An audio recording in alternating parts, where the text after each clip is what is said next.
So, I guess this is it. Years of watching and waiting and hoping, and it comes down to this. Do I love you? Do I miss you?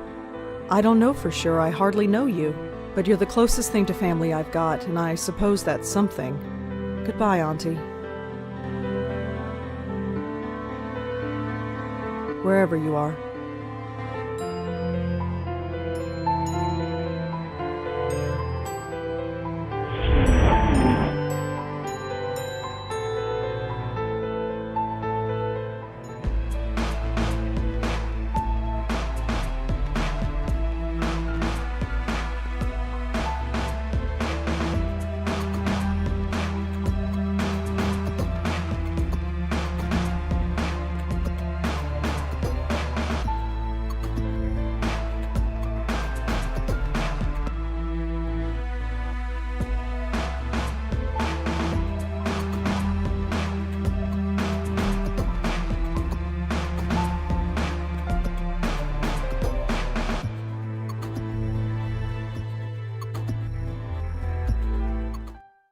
What a morning. At least I'm home now.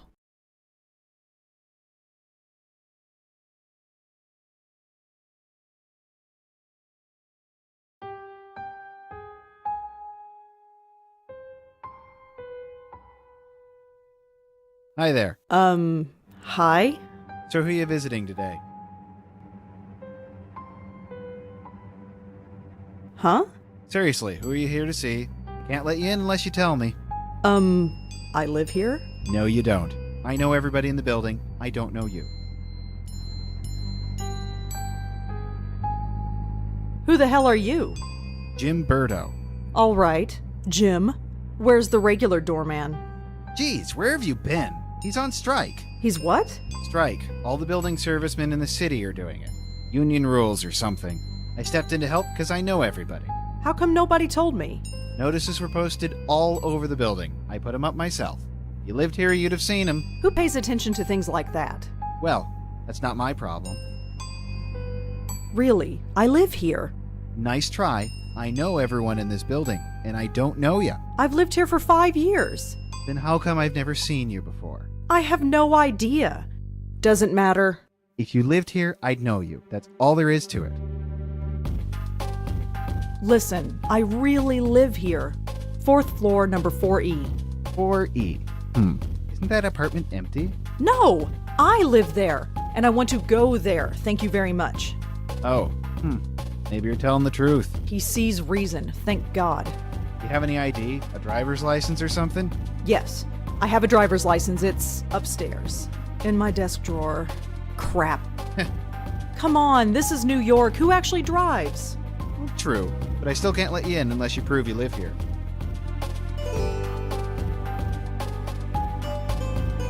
Okay, I have no ID, and you don't know me.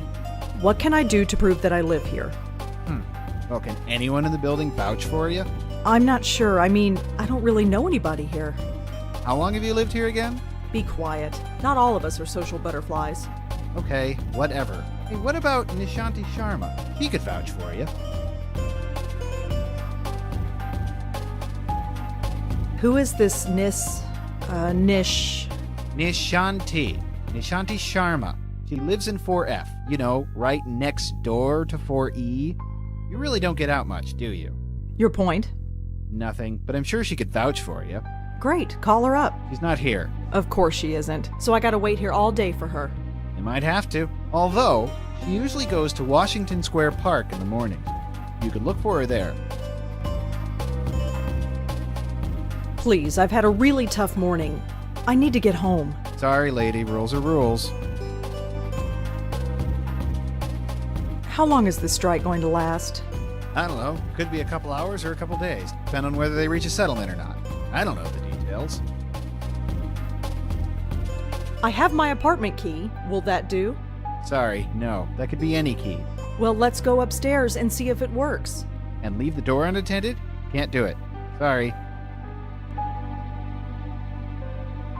So, let me get this straight. You want me to go all the way to the park to look for a woman who might be there, and if she recognizes me, then and only then I'll be granted the privilege of entering my own home? That's pretty much it, yeah. This is really stupid. I'm not the one who forgot my ID. Out of my way, I'm going in. I wouldn't do that. Why? Are you going to stop me? Me? No. But I've got a cell phone in my pocket with 911 programmed in. All I have to do is hit send and the cops will be here in 5 minutes. Are you serious? Totally serious. I don't believe this. I'll be back. See you around.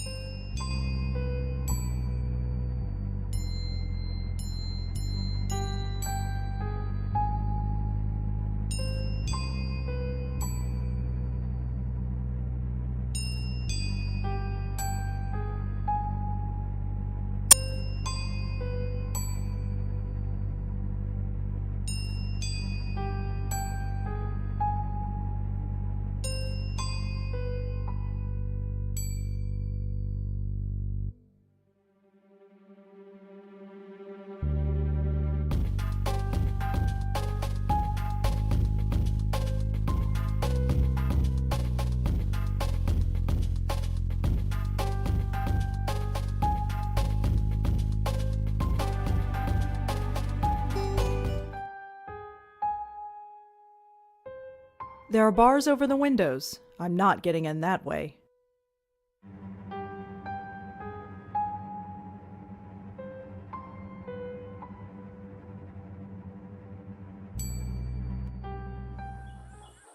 Washington Square. It's been a while since I've been here. Still looks the same, I guess. Although the dog park is empty. I wonder why.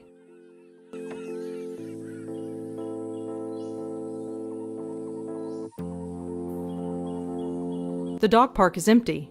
There's no reason to go in there.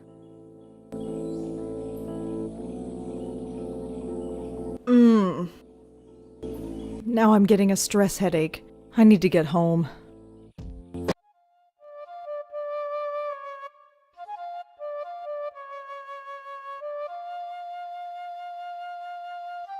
That's her. I recognize her from my building. Nishanti Sharma, was it? This is going to be awkward.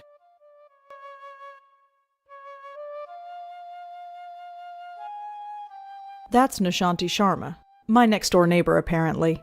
She's playing some sort of flute.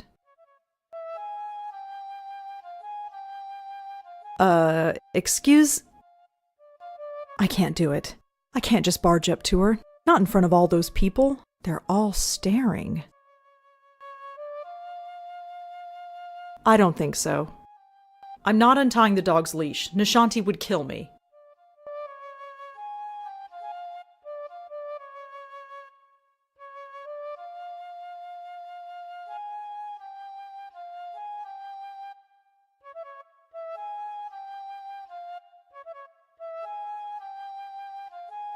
That's Nishanti Sharma, my next. She's playing. I don't think so. He's wearing one of those extendable leashes. The dog's leash is tied to the trash can.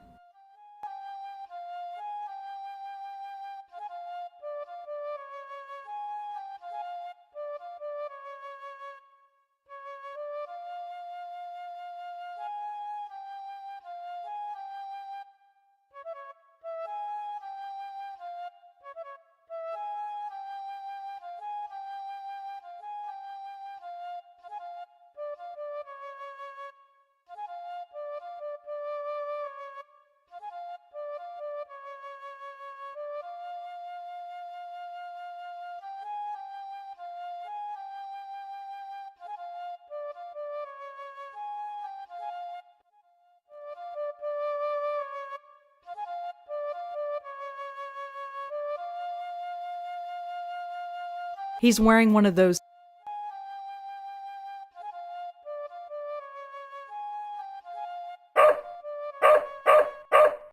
Oh, for heaven's sake. Don't worry, Moti. I'm coming.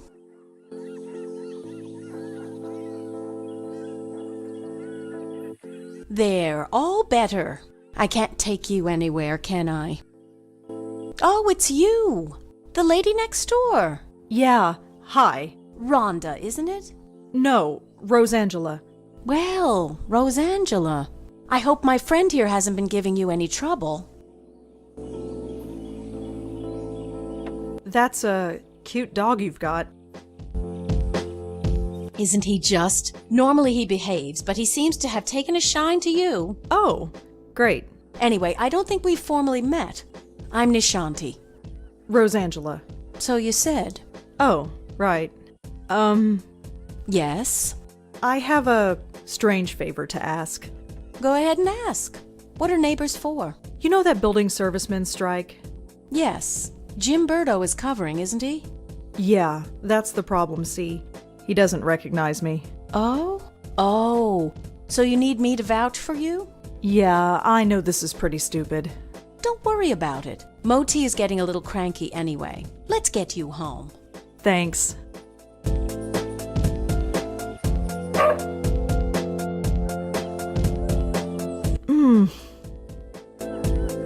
Are you all right? I'm fine, I just need to get home.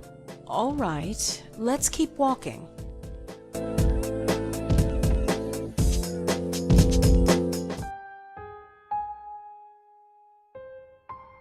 Hello, Jim. Hey, Miss Sharma. Jim, this is Rosangela. She lives here. She does? Okay. Sorry about earlier. Had to be sure. Oh, it was no problem at all. Do you want anything else? Milk or orange juice, perhaps? Never mind. Just get out of my way. Well, here we are. Yes. Finally. That stupid kid. Well, perhaps. But try not to be so hard on him. We're all neighbors after all. Yeah, I guess. Looks like somebody is hungry. I'd best get this spoiled puppy fed. Feel free to drop in any time you want. I'll think about it. No thinking needed. I know we New Yorkers don't usually talk to our neighbors, but who cares?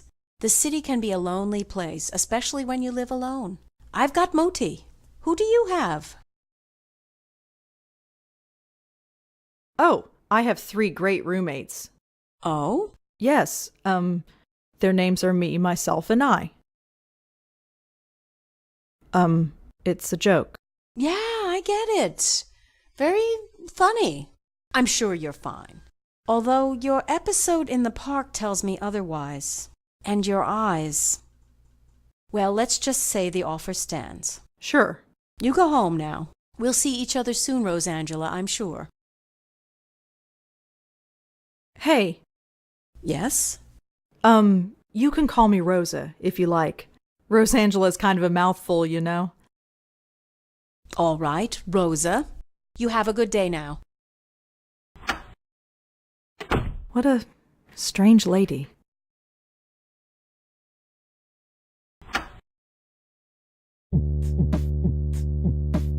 Home, thank God. I've never been so happy to see a 500 square foot room in my life. Ugh. Hello? This is Dr. Quentin from Bellevue Hospital. Yes?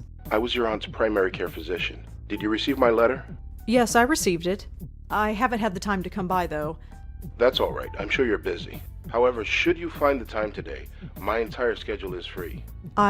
Sure. I'll keep that in mind. Thank you. Good day.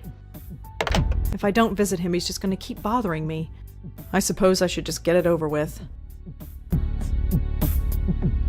I'm not ready for bed. Griff is fine where he is.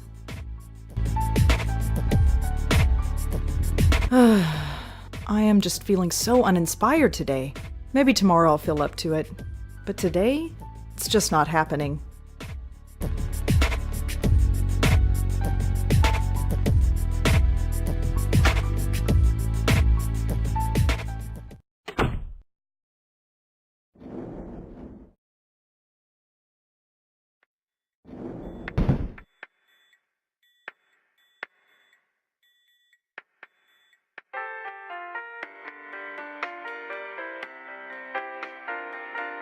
I'm here to see Dr. Quentin. Uh-huh.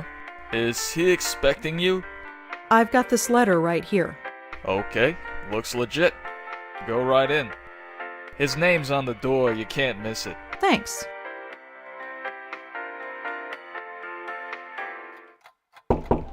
Come in. Dr. Quentin? Yes? I'm Rosangela Blackwell. Oh, hello. Come in. Come in. You got my letter, I trust. Yes, I did. Good, good. My condolences on the loss of your mother.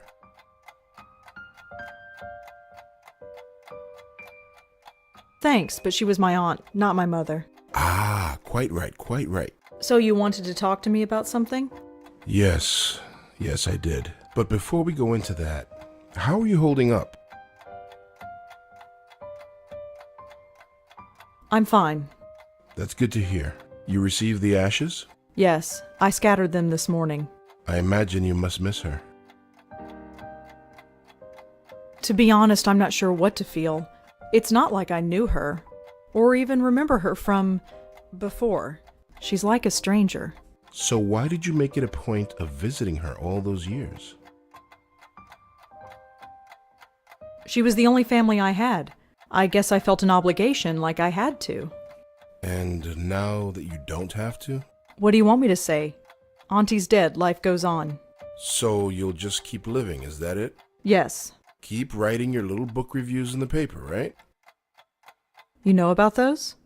It's hardly a secret. A number of the staff have read them, yes. I didn't think a West Village paper would interest anyone up here. I have to be honest, Miss Blackwell. The staff read them because they were more interested in you. That's really creepy, Dr. Quentin. Their intentions were purely benign, I assure you. It was your aunt they were primarily interested in. They wanted to know more about her family, and you proved to be, shall we say, less than eager to comply? That's their problem. Indeed. It was your choice to make. Your aunt was an interesting case, and now that she's gone, I was hoping you'd be more forthcoming with me. Just an informal chat. We can discuss her condition, and yours too, of course.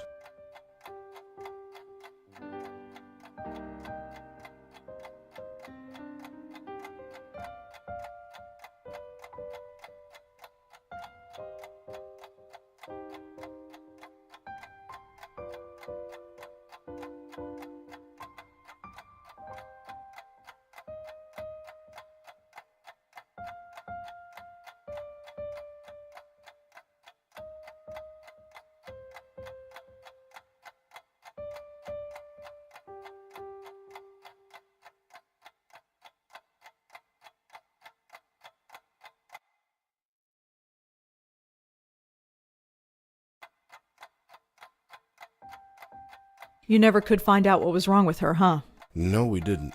But she still remains a fascinating case. Fascinating. I don't understand. Forgive me, I speak from a purely professional perspective. I didn't know your aunt personally. Neither did I, but fascinating? It might come as a surprise to you, but yes. But she was practically catatonic. All she did was lie there for 20 years. She'd sometimes twitch or mumble something incoherent, but I wouldn't call that fascinating. Well, as you know, she wasn't exactly catatonic. We kept her sedated. Right, she had outbursts. Yes, and we had to sedate her heavily to keep her calm, especially in preparation for your visits. What are you trying to say? Miss Blackwell, we are not a nursing home. We're not content to merely keep a patient comfortable. We are, after all, in the healing profession. We were trying to heal your aunt, and to do that, we had to speak to her. Wait, you spoke to Auntie. We tried to. Did she answer back? After a fashion, yes. If Auntie spoke, why wasn't I told? Miss Blackwell, do you remember what brought your aunt here in the first place? Her screaming, her hitting herself? I was only 5 years old at the time, but I kind of remember. In order to prevent her from doing harm to herself or to others, we were forced to sedate her. When we limited her medication, she simply reverted to her former state. Her natural state, I'm sorry to add. What did Auntie say? Nothing that made any sense. But one thing was clear. She was in great pain. Pain? What kind of pain? It's difficult to say, but it was immense. How immense? When we reduced her medication, the transformation was dramatic. Her eyes flew open, she thrashed, her screams. Well, we had to gag her eventually. My God. I know. Did she still feel it when she was sedated? We don't know. There's no way of knowing. 25 years. I know. Poor Auntie. Wait, what do you mean by my condition? Hereditary dementia is my specialty, Miss Blackwell. And in my opinion, there is significant cause for concern. Sorry, did you say hereditary? Yes, 2 generations. Your aunt and your grandmother before her. My grandmother? Yes, Patricia, I think her name was, right? I never knew my grandmother. Auntie Lauren was it. There was nobody else. She couldn't exactly provide me with a family history. Oh, I see. I had no idea. Well, maybe you should have. Did anyone else come in to visit her besides me? No, you are correct. I should have read the family history more carefully. I do apologize. I just assumed. Well, never mind. It doesn't change the fact that you should be concerned as well. Go on. Patricia Blackwell suffered her mental collapse at the age of 55. Lauren Blackwell underwent hers at the age of 40. What are you saying? That the same thing is going to happen to me? No, I'm saying that there is significant cause for concern. So, I had a grandmother. Apparently so. How do you know about her? It was in your aunt's case history when she was brought to us. Patricia Blackwell's symptoms were the same, word for word. Patricia's case was severe, and she was young, but it was chalked up to being an ordinary case of dementia. Until Until it struck her daughter. Until 20 years later, when it struck her daughter, yes. It seems impossible. Perhaps it's genetic, but we've detected no abnormality. You couldn't find any other link between the 2 cases. None, aside from the family connection. And a name. A name? What name? The documentation we had on your grandmother is minimal, but there was one interesting item noted. During her more lucid moments, she uttered the name Joey. Your aunt, too, would cry out that name on occasion. Joey? Yes. Who's Joey? We've been wondering the same thing for 25 years. So what should I do? Right now, nothing. This type of thing is unprecedented. There is no procedure to go through, no medication I can give you. I just want you to be aware, is all. And come talk to me if, well, there's any concern. Is there anything else you need to tell me before I go? Your aunt had some personal effects in storage. As the next of kin, you're the beneficiary. It's just a folder, some documents and so on. It's being sent to your address via messenger. Oh, well, thanks for that.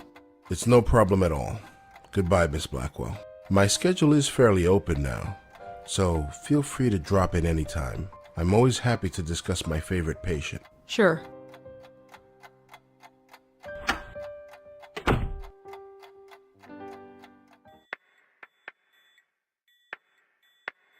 I'm not stealing stuff from the hospital. Some kind of motivational poster. It's the security guard for the hospital. Did you have contact with Lauren Blackwell while she was here? Nope. Doesn't ring a bell. She was in temporary care?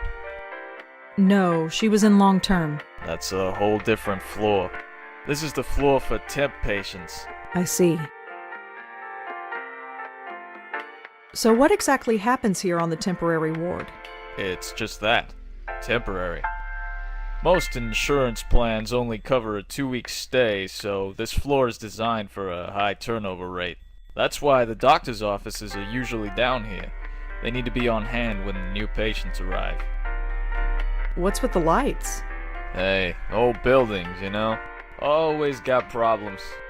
If the plumbing ain't broken, the lights are on the blink. It's giving me a headache, let me tell you. Thanks. Uh-huh.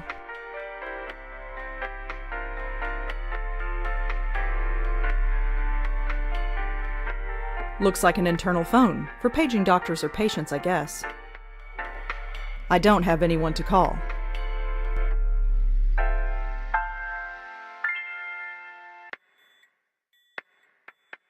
Locked. Whatever's back there, I can't get to it. You need a key to open it. The sign says I'm not allowed back there. Looks like a fuse box. Judging by the flickering lights, it must be broken.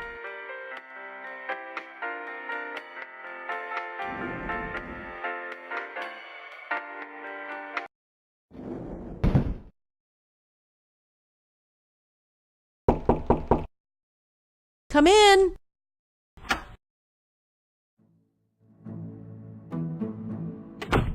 Hello, Rosa. Come in, come in. Don't mind the pooch, he's harmless. That's Nishanti's dog. Hey, boy.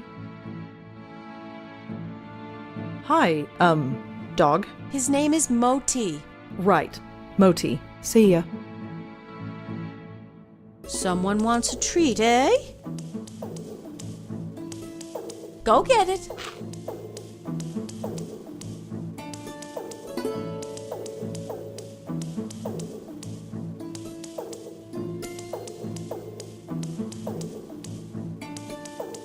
This is, a lovely place. Thank you.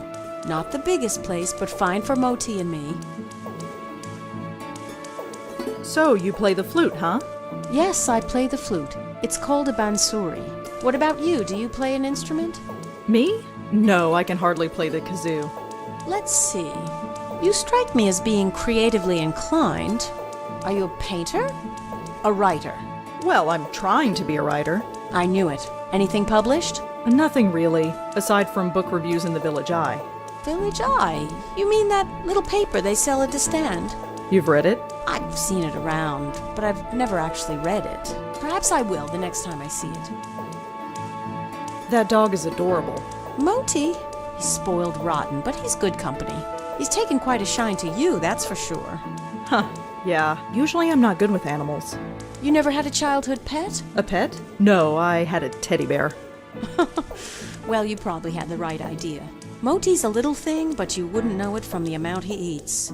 He's very active, it seems. Yes, that probably explains it. See that box of biscuits? I buy a new one every 2 days.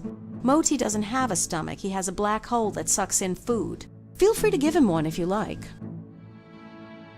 You have a very nice apartment. Thank you. A bit small, but that's New York for you. You seem very friendly with the people in this building. Well, I didn't grow up here. I didn't realize it was taboo to chat with neighbors. Well, it's not taboo exactly, it's just... Oh, I know, just one of those unspoken things. I've found that most people are pretty friendly, though, once you take the first step. People have their defenses up most of the time. You know what I'm talking about? Yeah, I do. Thanks again for helping me out earlier. I'd probably be sleeping in a hotel tonight if it weren't for you. Oh, didn't you hear? The strike's over. Really? It only lasted a few hours according to the report on the radio. I suppose that's irony. I suppose so. Why do you play the flute in the park? It's a place to go, I suppose. I was walking there one day and I had the bansuri with me, so I started playing. Next thing I knew, I had a bunch of people around me. So I go there as often as I can now. It gets me out of this stuffy apartment. And I admit, I like the attention.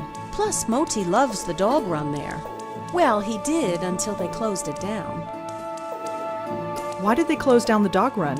It seemed okay to me. Nobody really knows. It started about a week ago. Dogs started howling, running around like maniacs, acting strange. Some even hurled themselves at the fence door trying to get out. They say it's some kind of high-frequency wave that's caused by electric cables or something. Some high-pitched sound that the dogs can hear, but we can't. But I know better. You know better. Definitely. I noticed these things. I could tell that things weren't quite right. Something in the air. It's not a high-pitched noise. That would only cause a dog pain. This was more than pain. The dogs were scared. What was there to be scared of? I have no idea. But I know what I sensed, just like you did. Me? You sensed it. Don't think I didn't notice. I didn't sense anything. Well, perhaps. Maybe I'm just spouting nonsense. Could I try feeding the dog? Sure, here, take one. I have plenty. Go ahead and feed him. He's always hungry. Well, I'd better go. Take care, Rosa. Come back whenever you'd like.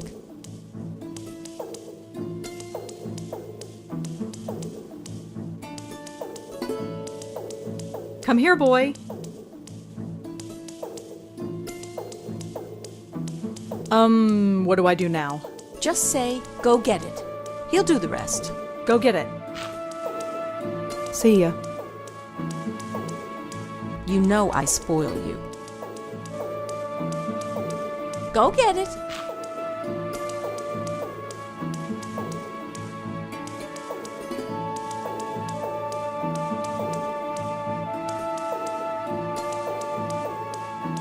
That's Nishanti Sharma, my next-door neighbor, apparently.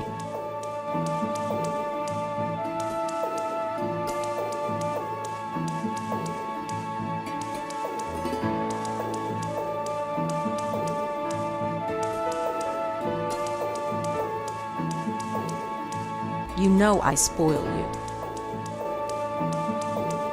Go get it.